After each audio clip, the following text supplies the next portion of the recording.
karena saya nggak mau kalah dengan Pak Wali Kota tadi yang lari-lari. Anak muda harus lebih kuat, lebih kencang larinya. Ya. Yang saya hormati Bapak Wani Turong dari kantor Presiden, yang saya hormati dari pemerintah daerah yang sempat hadir, ada Pak Lebang, dari kepolisian, dari TNI, yang mewakili dua masyarakat, tokoh agama, sahabat-sahabat relawan lain yang sempat hadir. Yang saya kasihi, pejuang sejati, penanggung jawab sekaligus ketua panitia HUT keempat dan Rakernas 4 DPKB, Andi Imran, luar biasa, sudah melakukan persiapan yang konsep relawan. Kita pertontonkan pada sahabat-sahabat orang tua kita, pemerintah, ya, TNI Polri, bahwa inilah kami relawan. Memang tidak bisa disamakan dengan yang sifatnya mungkin klasik selama ini, formal, kira-kira seperti itu Bapak Ibu sekalian. Tapi saya mau sapa dulu sahabat-sahabat saya ini, warga DPKB ini biasanya disiplin, ya, supaya rapi dulu tempat duduknya, ya, rapi dulu tempat duduknya.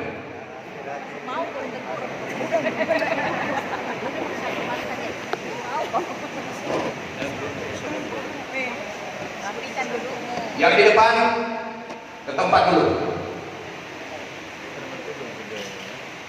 Ini malu kita, ada orang tua kita, pejabat-pejabat di sini, relawan harus disiplin dan profesional. Ya.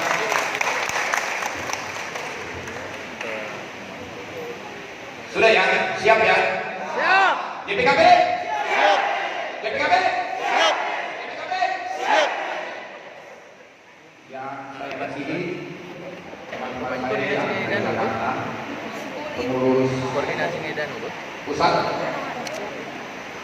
ada kesekjenan, ada kebendaharaan umum, ada bidang-bidang lain yang sempat hadir menemani saya dari Jakarta.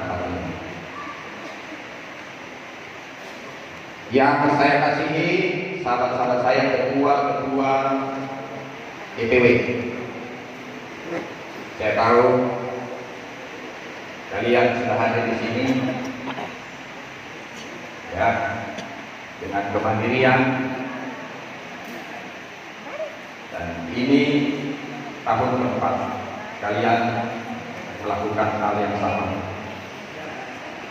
Ingat kata saya, kemandirian sebagai hakikat relawan sejati, berjuang tanpa pamrih.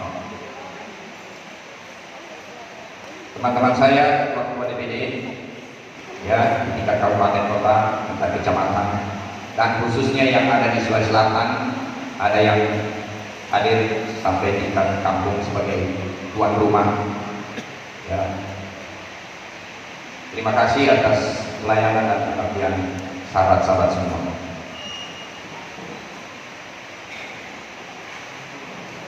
Bahwa Rakernas keempat yang kita rangkaikan dengan hari ulang tahun kita, ya, yang keempat, sebenarnya kemarin tanggal 18 Januari ya, tahun 2019, 4 tahun silam di Tugu Proklamasi ya,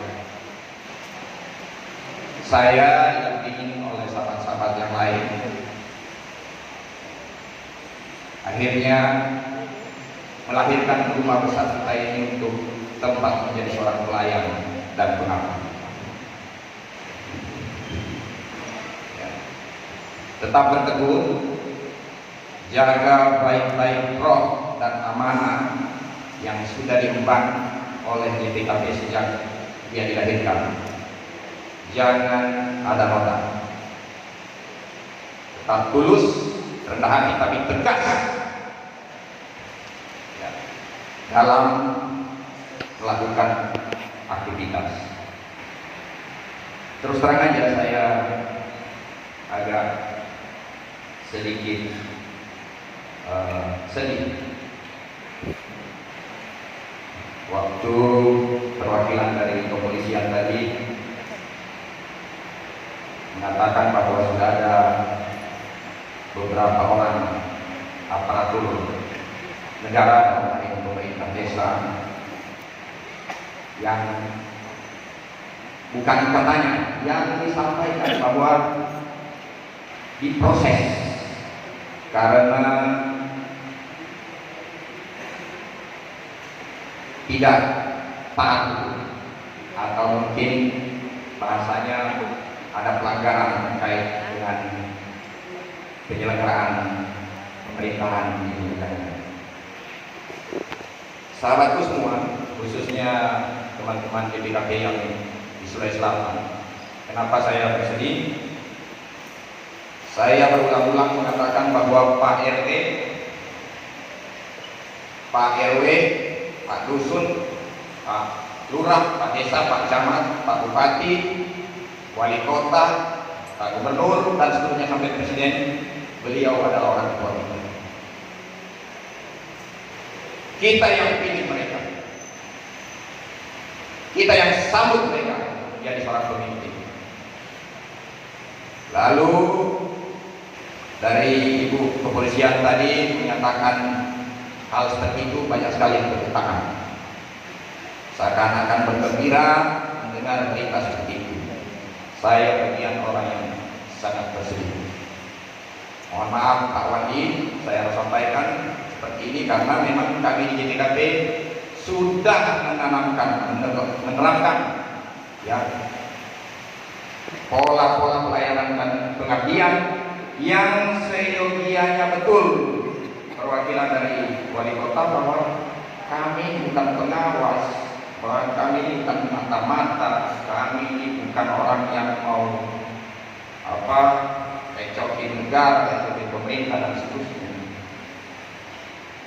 Manakala ada orang yang terjadi, manakala ada orang yang akan terjadi, maka seyogianya YPKP hadir di sana menyampaikan sebagai bagian dari kata pendamping, menyampaikan bahwa Pak RT,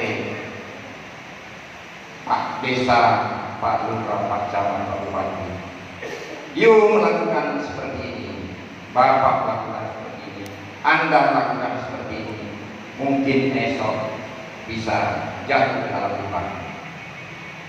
Sehingga ada solusi yang kita tawarkan, ada pemecahan masalah yang kita tawarkan ya, sebelum itu kejadian. Ada preventif. Kami tidak ingin orang tua kami masuk dalam lubang. Di PKP menganut sistem pembelajaran seperti ini sejak dia dilahirkan. Itulah sebabnya kalau saya dengar ada orang yang ditangkap karena maling, ditangkap karena korupsi, apalagi itu aparat pemerintah, kami sangat bersedih. Ya. Kenapa? Kita yang pilih mereka kok. Kita yang pilih beliau-beliau ini sehingga menjadi pemimpin kita. Jangan sampai apa yang menjadi output dari keringat kita menjadi rusak. Kita harus jaga. Siap? Siap. Siap? Siap. Siap? Ya, harus siap. Karena kalau di YPKP tidak siap, ada konsekuensinya. Kita harus tangguh menjadi relawan hakiki. Itu yang pertama. Yang kedua terkait dengan judul atau tema. Ya, HUT kita yang keempat, Rakernas keempat, bersama merajut nawacita dari timur menuju Indonesia sejahtera. 3 tahun sebelumnya kita laksanakan HUT dan Rakernas kita itu di luar Pulau Sulawesi. Dan di tahun keempat ini saya berada di Kota Makassar. Dan lagu tadi 4 teknis yang didahului dengan lagu Anima Mirip. Mungkin kalau teman-teman yang ada di Jakarta yang sama-sama dengan saya, biasanya kalau pergi ke suatu tempat saya menyanyikan lagu ini, ya, karena saya pulang kampung. Ya, jadi kampung saya di Sulawesi Selatan. Saya orang Tokopau di Kabupaten Goa, kira-kira seperti itu. Dan lagu yang disampaikan tadi itu luar biasa menggugah saya dari salah satu jutaan orang Sulawesi Selatan yang hidup di perantauan. Saya tinggalkan Sulawesi Selatan ini 22 tahun yang lalu. Ya. Nah, artinya apa? Sulawesi Selatan ini harus benar-benar mencari corong. Bagaimana kita berkomitmen, ya, dari timur, karena corong Indonesia, ya, pintu utama Indonesia ini, ya, di bagian tengah timur ini ada di sini, Kota Makassar. Sehingga potret itu harus dimulai dari sini. Relawan-relawan YPKP khususnya yang ada di Sulawesi Selatan, ya, harus tetap konsisten dengan pola pelayanan dan pengabdian. Sentuh orang miskin, sentuh orang susah, peduli dari hal-hal terkecil di lingkungan terkecil kita. Gak usah mikirin yang gede-gede. Kalau yang gede-gede ada gede-gede, ya, yang mikirin itu kita relawan. Tengok saja kiri kanan kita, ya, ada orang susah, ada orang sakit, ada orang miskin, kita bantu, ya kan, segala macam. Gak usah mikirin yang gede-gede. Itu tugas kita sebagai seorang relawan. Kalau ini dilakukan sporadis di seluruh Indonesia, diakumulasi, ternyata luar biasa manfaatnya. Saya masih ingat YPKP sejak mula-mula dia lahir di Jakarta, dan ini juga sudah sampaikan berulang-ulang di setiap kesempatan. Saya duduk di shelter busway di bundaran Hotel Indonesia di Plaza Indonesia. Saya lihat ada shelter, yang atas shelter busway yang pada saat itu kita ramai menunggu bis di situ, dan lepek-lepek sudah mau jatuh, dan saya lihat itu sangat berbahaya kalau kita ketimpa. Dan sebagaimana biasanya di YPKP dengan prinsip bottom up, citizen journalism, ya, saya potret, saya jelaskan bahwa saya berada di shelter busway ini tanggal sekian, jam sekian, mau jatuh, dan kalau ini jatuh kita ketimpa dan bisa celaka. Dan ada grup di DKI waktu itu, kebetulan gubernurnya yang terpilih menggantikan gubernur yang menjadi satu, Bapak kita sekarang. Dan ternyata dalam hitungan menit pasukan Orange datang mengganti, ya, langsung dilengkapi, dibenarin, bagusin. Itulah yang terjadi di DKI Jakarta. Hal-hal kecil, gundukan-gundukan, ya, galian di pinggir jalan,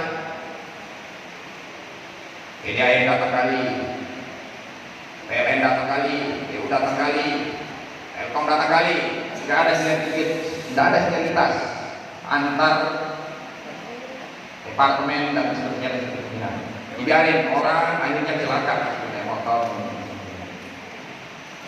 Oke, kita sampaikan secara santun dan muaranya harus jelas. Komunikasinya harus jelas pada siapa kita berbicara, menyampaikan itu. Jangan buat katanya itu bukan relawan JPKP namanya. Tidak ada kata-katanya, kalau JPKP harus real. Dan di DKI pada saat itu luar biasa cepat actionnya. Nah, mudah-mudahan contoh sederhana ini juga mungkin kita bisa lakukan di Sulawesi Selatan. Dan JPKB harus berada di garda terdepan terkait hal-hal yang seperti ini. Ya. Jadi berbuatlah dari hal-hal terkecil di lingkungan terkecil kita masing-masing. Itu poin kedua. Poin ketiga, bahwa karena ini adalah judulnya Rapat Kerja Nasional yang keempat, maka tentu kita ini membangun fondasi ya perencanaan apa yang kita akan kerjakan 1 tahun ke depan di 2019 ini. Tentu ada review terhadap apa yang kita sudah kerjakan di tahun 2018, sehingga sahabat-sahabat saya semua ya, godok dan bahas secara matang, secara komprehensif, ya, profesional ala relawan. Dan seperti biasanya setiap hasil rapat kerja nasional JPKB itu kita sampaikan ke 3 institusi. Yang pertama ke Bapak Presiden, yang kedua ke kantor staf Presiden, dan yang ketiga ke Menteri Dalam Negeri. Ini yang selama ini kita lakukan, dan saya harapkan apa yang menjadi rekomendasi di rapat kerja nasional keempat di Kota Makassar ini itu betul-betul bisa kita realisasikan secara proporsional dan realistis. Tahu posisi kita, apa yang kira-kira bisa terukur yang kita bisa lakukan. Itu yang ketiga.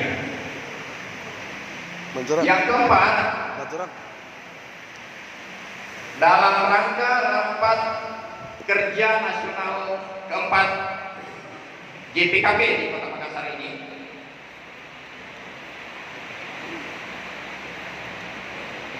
dirangkaikan dengan hari ulang tahun yang keempat.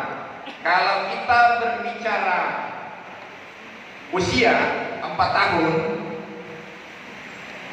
ini masih sangat muda. Tapi JPKB selama 4 tahun berhasil mengembangkan sayapnya dan konsisten tetap menjadi sebagai relawan yang ingin mendampingi proses-proses yang dijalankan oleh pemerintahan Jokowi JK sampai periode pertama ini selesai. Di 33 provinsi JPKB hadir secara terstruktur sampai ke kampung-kampung minus Bangka Belitung. Dan saya juga sudah sampaikan ke Pak Wandi bahwa rapat kerja nasional JPKB yang keempat kali ini di Makassar sedikit agak terganggu karena urusan kantong,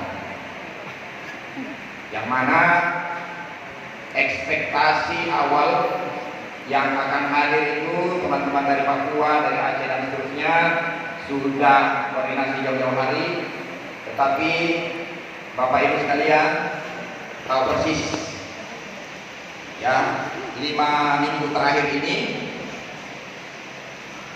ya, relawan biasanya sesekali setahun naik pesawat tapi harganya ternyata sampai bahkan hampir 3 kali lipat. Betul ya? Betul. Jadi saya minta ke Pak Wadi Durong supaya ini juga menjadi kajian di kantor staf presiden. Ini ada masalah apa ini? Ya, ada masalah apa? Kemarin mana Bengkulu? Bengkulu. Nah, yang dari Bengkulu ini datang harus lewat Batam ke Surabaya baru ke Makassar. Batam, Jakarta, Surabaya. Oh, dari Bengkulu, Batam, Surabaya baru Makassar. Ada juga dari Batam ke Bali, ke Denpasar baru ke Makassar. Saya pikir dampak yang saya sampaikan tadi itu urusan kantong ya bisa dipahami, sehingga tadi malam teman-teman dari Papua, teman-teman dari Aceh, ya, termasuk yang dari Sumatera Selatan, tapi Sumatera Barat ada ya? Sumatera Barat, Sumatera Barat. Oh, yang di belakang harus dari depan Sumatera Barat. Sumatera Barat strategis masalahnya, ya. Ya kira-kira seperti itu. Dari Sumatera Utara, ya, ada keliling juga ya, sampai ke Bali ya. Siap ya? Sampai ke Bali juga ya? Siap. Ini kantongnya 3 kali lipat berarti. Udah boleh jadi pejabat, nggak usah jadi relawan lagi kalau nggak tebal kantong. Kira-kira seperti itu. Artinya apa? Hal yang sederhana saya sampaikan barusan, ini juga bagian dari koreksi atau masukan kita kepada pemerintah. Ada sesuatu terobosan-terobosan yang dirindukan oleh relawan YPKP.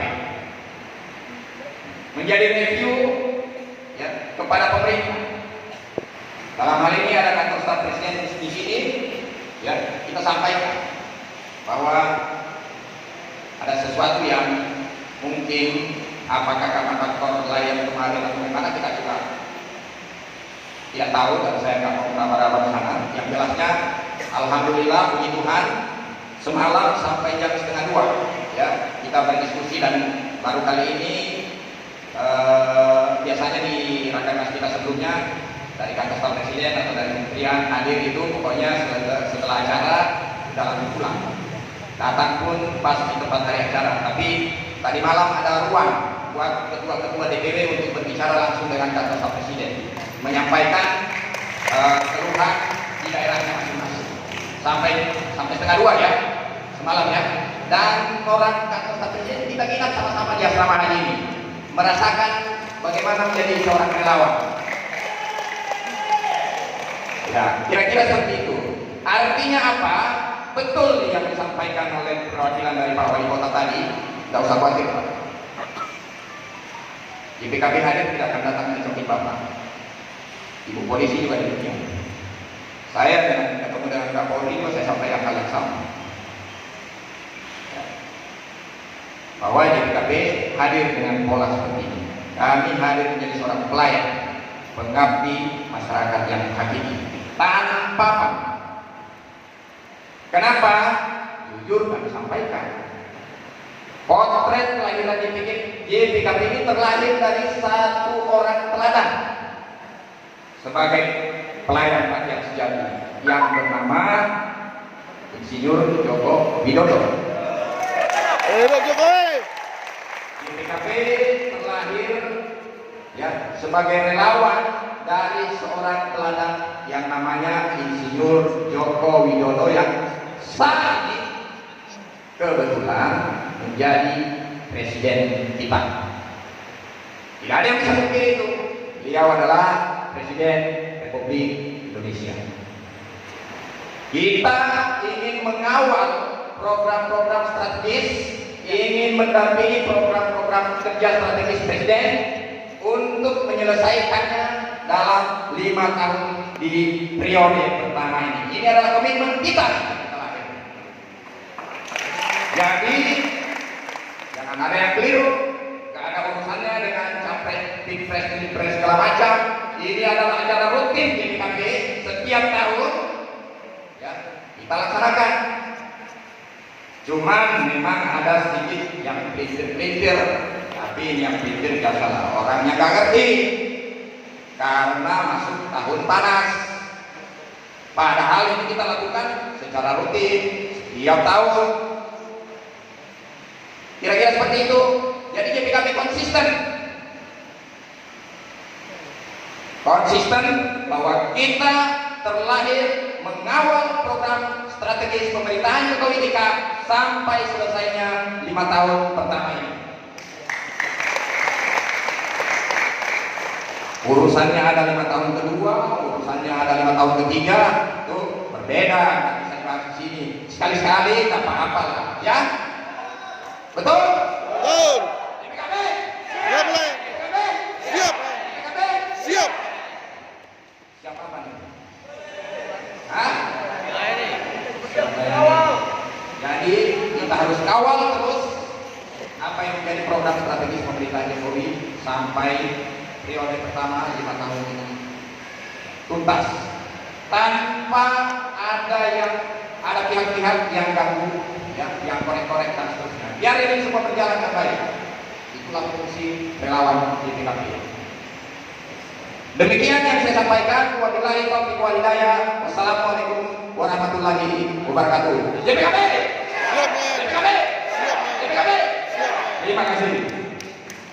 Terima kasih sambutan Ketua Umum JPKB Pusat Bapak Mahat Samuel Swegen yang sangat berapi-api.